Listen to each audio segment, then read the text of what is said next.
Well, what a day. What a day. We're here with comedian Allen Strickland Williams. Allen Williams, I'm excited. He has a new album that just released on October 25th via Blonde Medicine, ran through, which is really funny. It's a good mix of fun, just a lot of great jokes, a lot of great material, some trauma. But you have to laugh a little bit because you handle it very well.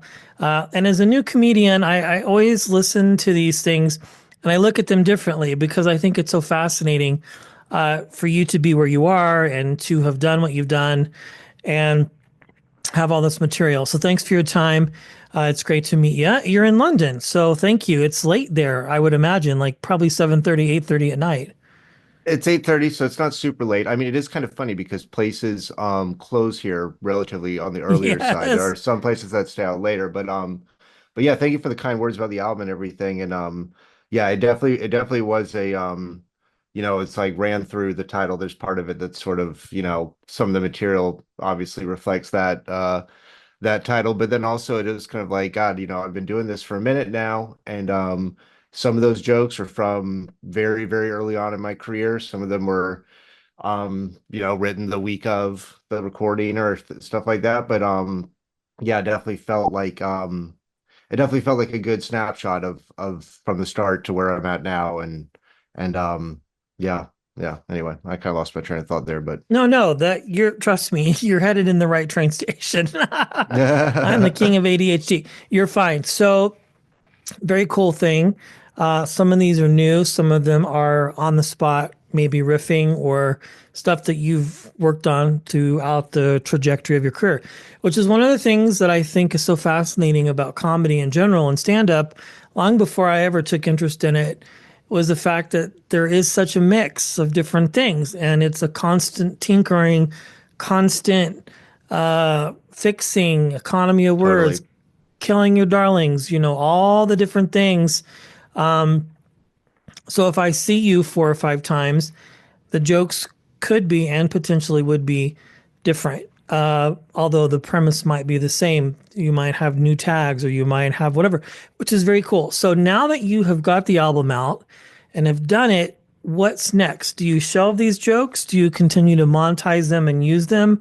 Or does it just depend on where you're at and what you're doing? Well, I've got the vinyl coming out in February, so I think that I kind of am looking at it a little bit of like, hey, if you like this material, buy the album, like if you want to have it. But then, basically my move was when I went on tour to sort of prep and kind of like, get all the jokes tied and get sort of a working idea of what I actually wanted the full album to be.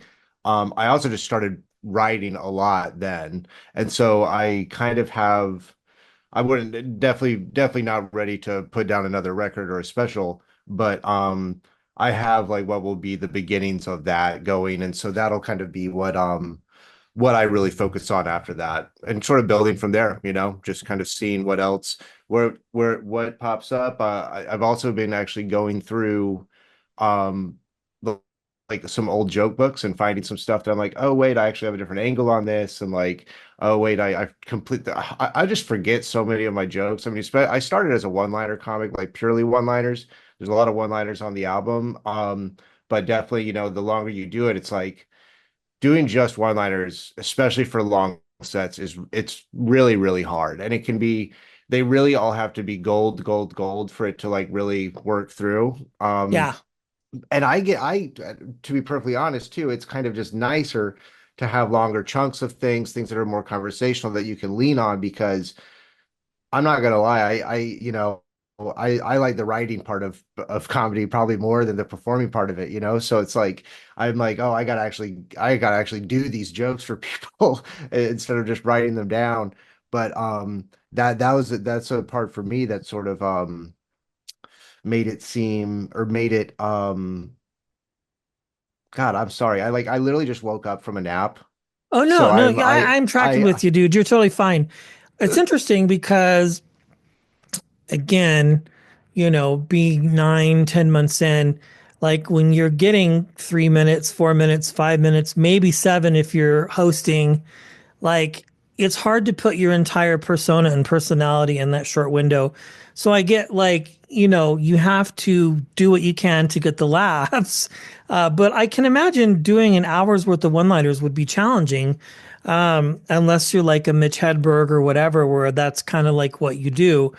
So at what point did you figure out, okay, I'm doing this, I'm successful at it. I want to start to move away from that sort of persona as a comedian and move more towards like writing more jokes that were longer, maybe stories, all of that piece of stand up. Yeah, it kind of happened in kind of interesting natural way because when I first started, um, and before I even did stand up, I would write down little jokes. Or maybe they didn't count as jokes yet, but I wrote down things. I wrote down short little things that I just thought were interesting or whatever. And so that's what I used when I first started. And when I first started, I also, I mean, it took me like a year, I think, before I actually pulled the microphone out of the stand. Like, I did not want to look at people in the audience. I would, as kind of part of the shtick, I would basically just read off of like index cards or directly off of out of my notebook, and kind of made that part of a performative thing because if you're really just standing there reading, it's pretty boring. And I wouldn't fault the audience for thinking that. But what happened was I did Conan, and I did Conan like maybe, geez, 4 or 5 years in. I got pretty lucky there, or pretty pretty in a good relationship with someone that knew someone, and that really did help. But I a working relationship. But I after that.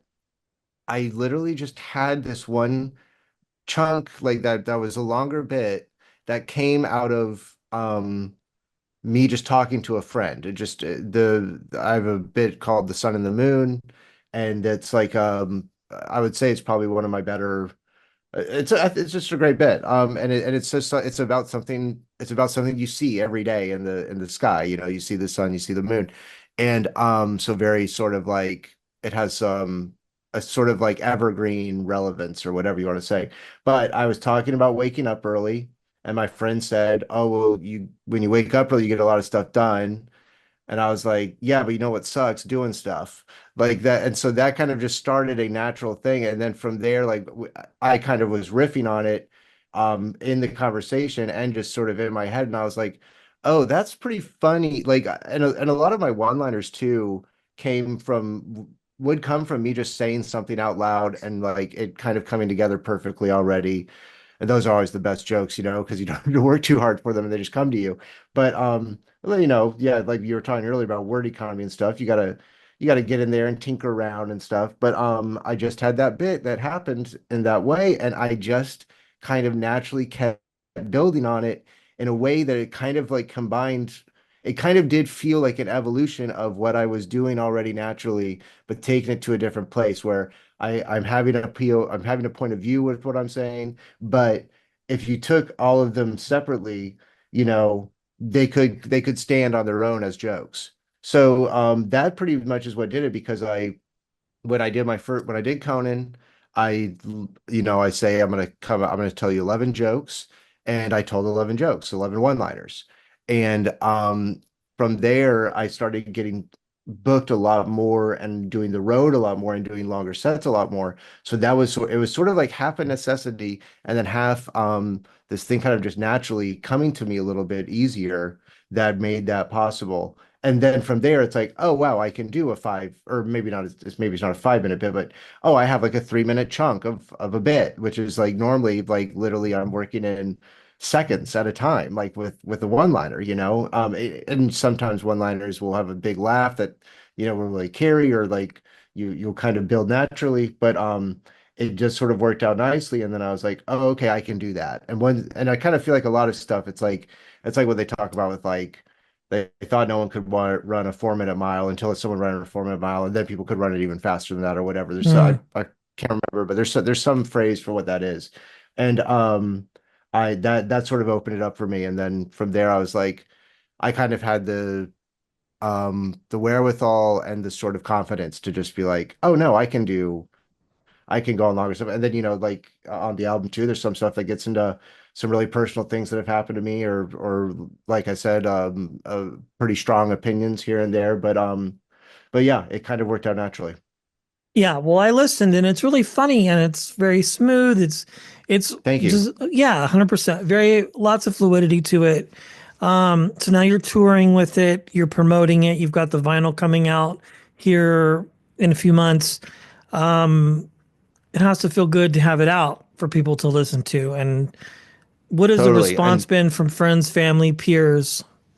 it's been good so far. It's been, people have really like kind of been coming, kind of like sending me messages about like, oh my God, I love that joke, or like, oh, I forgot about that joke and I love that joke. And some people have been, I've gotten some pretty interesting responses to the, let's say, more sexual topics, which has been nice. But yeah, it really did kind of, it was funny too because I think it wraps up in a really nice way with like, not exactly a callback, but kind of a callback and just sort of a way of like crystallizing everything, bringing like the beginning of the album back to the or the end of the album back around to the beginning of it. And I got that little nugget that kind of did that, like so late in the game of prepping for it. I had one show in LA. Um, before I recorded it in Austin, Texas. And so Mm. before I went to Texas, I had one show in LA because you don't really get a lot of long stage time in LA. You kind of have to go out on the road for that. And so I had one show set up and I ran it and and it's like this place is like a 4-minute walk from my apartment. And walking from my apartment to there, I was just kind of thinking like, gosh, how can I wrap this all up? How can I wrap this all up? And something kind of came to me. And I'm really glad I did because I think it does kind of set it apart a little bit more. Yeah, well, it's really good. And again, as I said, as somebody who's new to this and is in sort of that space where, you've got 5 to 7 minutes, you're doing guest hosting, Hmm. you're getting those bigger opportunities, you're doing open mics 2 or 3 or 4 nights a week. Sure, Some sure. it's just all comics, some it's audience, just depending on where you go. So, do you remember your first open mic at all? And was it obviously went well enough for you? Did it go well enough for you to keep going? Or were you like, I don't know about this, I need a little more time to try and figure it out? I'm trying to remember if I can remember my first It's actual one, probably been a while. Yeah. but but I can remember like I can remember the vibe of it early on. I had a lot of fits and starts with it because I didn't really know what I was doing. And kind of more importantly, I hadn't, even though stand-up is so solitary and it's something you do alone, one of the most fun parts of it was was meeting the people that even if your comedy sensibilities, maybe on stage how you do it or how you write or what you choose to talk about, maybe if they're not the same, there's a camaraderie there and The there's the people that hang. you the hang you like that you and I'm I won't lie. I mean, it really gave me my entire social world for a while, especially because when I moved to LA, I didn't really, I think I knew like one or two people um from college, but beyond that, it was kind of a brand new world, and I didn't really know what I was doing yet. And I was working these jobs that I was an assistant, and I was the world's worst assistant, just terrible at it. And I eventually lost my job. Their layoffs, and then I got laid off, and then that entire department got shut down like 2 weeks later. But that put me on unemployment, and this was also during the what was one of the last bad things that happened? The 2009 2008 whatever financial crash, the big The financial stock crash market thing. crash where The, the housing, yeah, that was yeah, bad. yeah, The the Big banks. Short, that's a good movie with Steve Carell Oh, where I love The Big Short. yeah. I love Big Short. I love Moneyball. I love Social Network. I love any movie like that where it kind of like lays out like someone either like creating something that tears everything apart or just the destruction of that thing. Yeah. But yeah, that so that was it, it always went well enough for me to like it never went so poorly that I was like, oh, I can't do this. Yeah. And there have been times where I've even after that, it's funny because there are times where I've taken like very like hard step backs from stand up at times because sometimes I feel like you just have to.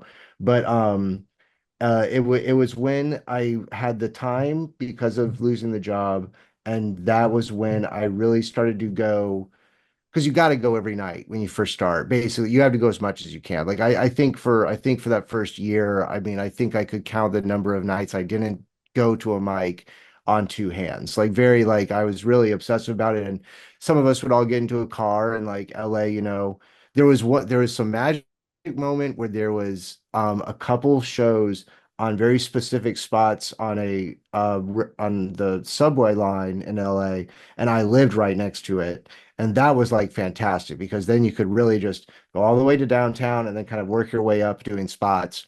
Um, that did not last super long, but it was when the thing kind of happened of like having the time, having the drive, and then literally being able to drive with people. I will say it was like the people I met, and a lot of those people I'm still very, very close with, and I still love to see them at a mic or at a show, and we still go out together and do it and stuff. And that's always when, I don't know, I just think like, I mean, I'm sure you felt that as a new comic, right? Like you found people that you like actually you're simpatico with, and it like Yeah, it just like makes there's it people so that much are better. far ahead of you or that are behind you or where you're at. But somebody told me they're like 95% of the non-complexity of it is being a good hang and being able to hang with Hmm. people. And the other 5% is the ultimate complexity of it, of writing, going up, being able to handle bombing or, Totally. I haven't really been heckled yet. I mean, I've people talking, like there's a spot that we do twice a month here in Loveland, Colorado at a pizza place. People Uh-huh. know now at this point it's comedy, but you have people that come in and I I was riffing and I was like, I've been told I give off substitute teacher vibes. And this girl goes, yeah, I could totally see that. You look like my high school substitute teacher. And I was like, this is not a two-way conversation. Yeah, yeah, yeah, And yeah. my Not buddy, exact. Yeah. Sorry, yeah, go on. no, you're good. You're good.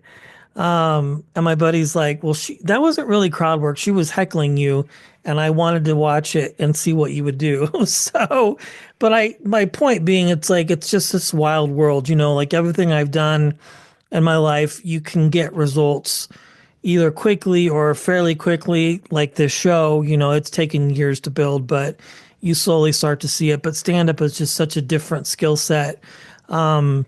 It's funny you say that though, because you do have to you do have to be in those situations to work on it. And I could tell you the first time I got heckled because the way I dealt with it was so it was kind of awesome, but also it was something I got a lesson from. There's this person that was at a show, God, it was in some weird loft or someone's house or something strange. Like not a typical stage setup is what I'm saying. Like it was PAs were brought in and stuff like that. And it was a house party vibe. And so like people were sort of like really, really fucked up and drunk. And this one person, this guy would in every comic set start doing that thing. And it's also like what that person did, it's like it's not quite heckling, but it's definitely not right what they're It's doing. They're just annoying they're just enough to throw you off your rhythm. and they're just inserting themselves, and it's like people don't know how to behave and things like that. And so this one person kept in every single every comic that went up would start just kind of doing that, talking back, just saying like yeah really loud or like something like that, and like kind of just drawing attention. And every comic dealt with them, and then like the person would be quiet for like the next 3 minutes, but then right when the next person came up they would start up again, and I was the last person on the show. And I was just getting like, I wanted to like go over and I wanted to just like wring this person's neck. Like I get so mad sometimes. And I just go up, and right when they start, I just look at them and I say, "What's the deal? Did daddy hug you too much or not enough?" And then Yes. the person just immediately started crying.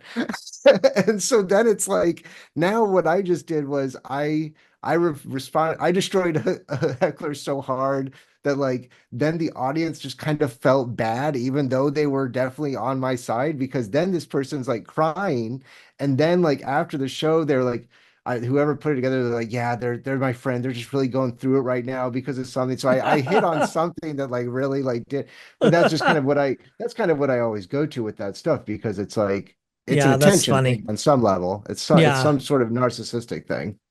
agreed. Yeah, well, at the Comedy for, any show, whether it's new material night, their open mic, or whatever, they're very specific about no heckling, but Hmm. that's there. And even like at the pizza mic that we do, or any of the spots where the open mics are, there's always going to be somebody. But as you said, to your point, it's important to go through that and experience it and learn.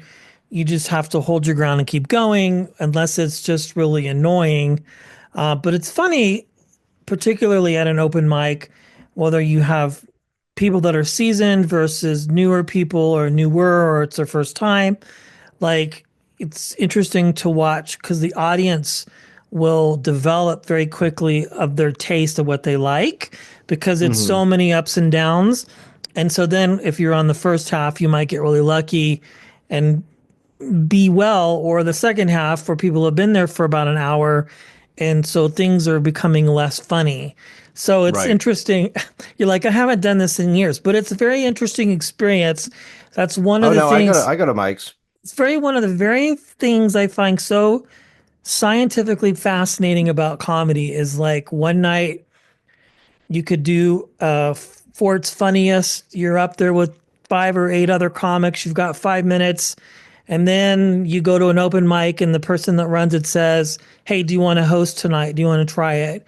And you're like, hell yeah, of course. It's a very valuable skill set, but not a lot of people want to do it. And then you have to keep everything going. Yeah, yeah, yeah. And it's like you've Yeah, got it's good. one. It's there's a lot of stamina involved. It is, yeah, it's very interesting. Well, very cool. So the album is awesome. You're in England now? Are you touring there? Are you doing festivals?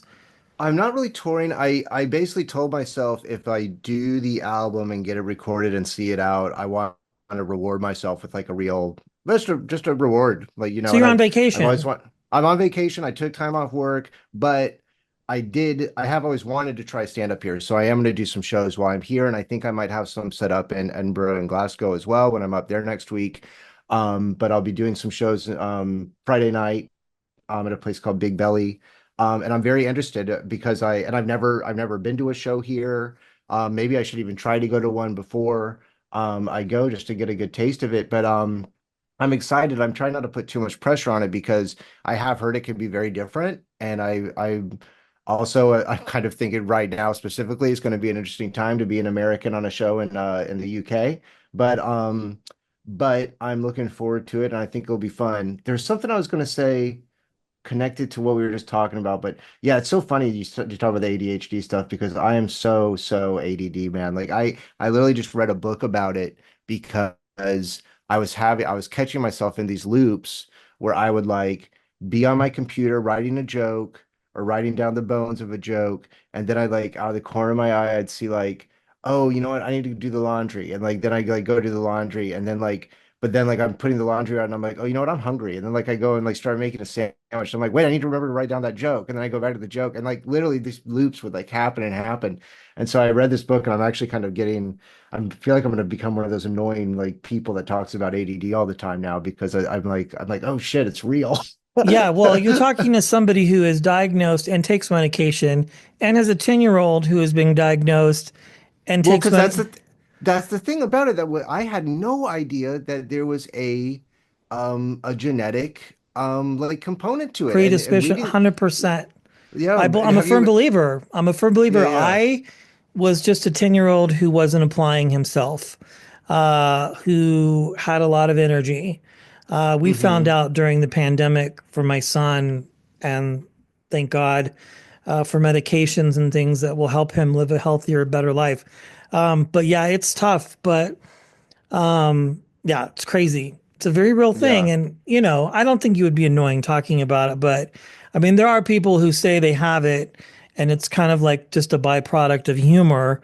But like, right and I'm not one to say anything to anybody about whatever, but I sit there and go, yeah, no, it's real. Trust me. Like I get stuck sometimes in the morning when I haven't, my medication is not taking effect. Dude, And totally. and Same. I just freeze up. But I have found that stand up is very therapeutic for that. Uh, and I think I was a fan of comedy years and years. I mean, if you look at my interview history, I've been talking to comics for years, long Yeah, before yeah. I had somebody tell me and say you should do it. And then I did it, and I was like, I can't imagine not doing it, Hmm. because it's just so fun. And there is something self fulfilling about just the whole process of writing on a notebook or in notes or just going up on the stage for an open mic and trying anything and knowing that it's either going to do really well, it could do really well, or it could just completely tank. But That people are that's nice. actually that's what I was going to say was like going to that point was this actually tracks back to what I was trying to recall was the thing that's so maddening and fascinating, and I think honestly maybe a little addictive about doing stand up is the fact that you can host the open mic one night, you can do a drop in 5 minute set another night, you could headline and do a full 45 with a bunch of crowd work and a bunch of interruptions and stuff. And you're telling, I mean, yes, maybe there are little things here and there, but like once you get the jokes down, I'm doing it the same way I always do. Like, Yeah. I'm not doing anything different. And the fact that sometimes the joke can hit, and then sometimes the joke can just kind of go by and get like a just kind of nice, gentle laugh. And then sometimes the joke can get no reaction, as if to the point where you feel like you're speaking a different language in front of the audience. That is what's so that to me will, I think, be why I'll always kind of hate stand up and always absolutely love stand up because it's still so predicated on the group of people that is in that crowd because you can just get luck of the draw where they are going to love you. They love the way you look. They love the way you talk. They're going to be juiced to like what comes out of your mouth. There are people that no matter what you say, they're going to hate your guts and they are not going to like you. And that to me is what's so funny because it's just so perplexing, and it's also kind of funny too because now I realized that you get to a certain point and like I feel like bombing is such a heavy word, and I feel like it's like so I feel like bombing is really tied up in things where like you like feel an extreme lack of confidence, and you're shaken in a way that happens less and less as you go on. Not to say that it can never completely go away. I mean, you see I've seen big names bomb at the Comedy Store where they perform all the time, like it's Yeah, just it the luck of the happens. draw That's just the sometimes. nature of the beast. But it's funny because when I'm in that position and I'm saying jokes that have worked 1 million times or however many times and not get a reaction, that's like the only time really when I'll break on stage and start laughing because that's funny. That is so funny that a joke that you know is good that you have worked on, you put it out there and it just falls flat on its face. I mean, it's like a cartoon or something. So it's kind of odd because in a weird way, I now am like, I'm almost kind of, I kind of know I'm having the most fun when that happens because it's just so like insane. But anyway, that's probably not a great trait to have, but No, no, I it's what get it. I totally understand. Very cool. Well, the album is available now through Blonde Medicine, and the vinyl comes out next year, you said. Last question. Any plans to come to Colorado anytime soon? Have you been out here? Have you I performed? love Colorado. I've performed a lot in Denver and I've performed in Boulder and what's that, that kind of run that you can do up and down Boulder, the Loveland, Fort Collins, I've never done Loveland. I'm very interested in Loveland, but I've done Fort Collins and I've done Colorado Springs. I love it out there. I think what I'm going to try to do, um, you can get the album on my link tree. It's just linktree/totally Allen. My website's allenstricklandwilliams.com, so you can get it there too. But it I would like to do some excuse me some runs in places I've been to before, set up maybe a club gig and then do some little shows outside of it, and really use that as a like to literally like with the album sell it and or to promote it. I'm looking to do that next year, probably after the vinyl comes out. So I think it'll probably be like springtime. But I love performing in specifically Denver. I dated a girl in Denver for a while long distance, so I would be there a lot and I would get to perform a lot. And a lot of good Denver. I actually was just listening to your interview with Ben Roy, which was great. I love Ben. Yeah, he's doing a I'll show let me. in Loveland or Fort Collins like in a few weeks, and he invited me to come hang out with him. So I'll brag on Ben Roy a little bit for he did one of the coolest things I've ever seen a comedian do. Um and he's hilarious on stage, and he I like people that really you can they're never holding back. Ben Roy's never holding back, and you can see that in stand up. You can see that with his band. But I saw him do a really cool thing once when I was with my girlfriend at the time. We were we were real new at doing comedy. I think maybe like both of us were in year two or something, and we went to Denver to do some shows, and Ben headlined a show that me and her were on, and there's another guy in town from LA too, and some other comics. And it was a good turnout and it was a good show. And like, and I'm not, Ben did not do this to be performative, but I just overheard him get paid by the booker, and then I heard him just say, you know what, I'm doing okay right now. And because he knew that there are these two out of town comics that I are can believe it. performing, probably not making money. And he like gave the money back to the pool to be divided up. And I just thought that was like, I just thought that was such a cool thing. I've never seen anyone do anything like that since then. And I try to take a little bit of, I try to steal little lessons from as many people as I can in this world. And that was one I did. But, yeah, I just to shout out Ben a little bit. But yeah, I loved in Colorado, man. A lot of good comics. The Denver scene's great, man. Like I don't know what it's like right now, but I mean, I'll always say Zach Reinert. I mean, I don't know if there's a better joke writer out there than Zach Reinert. So a lot of good stuff there. I'd love to come back and be in your fair state. Absolutely. Well, thank you so much, Alan. You're the best. Congratulations on all your success, and maybe we'll see you here one day. Thank you so much, man, for hanging out. Thanks, Brett. Appreciate you. Absolutely.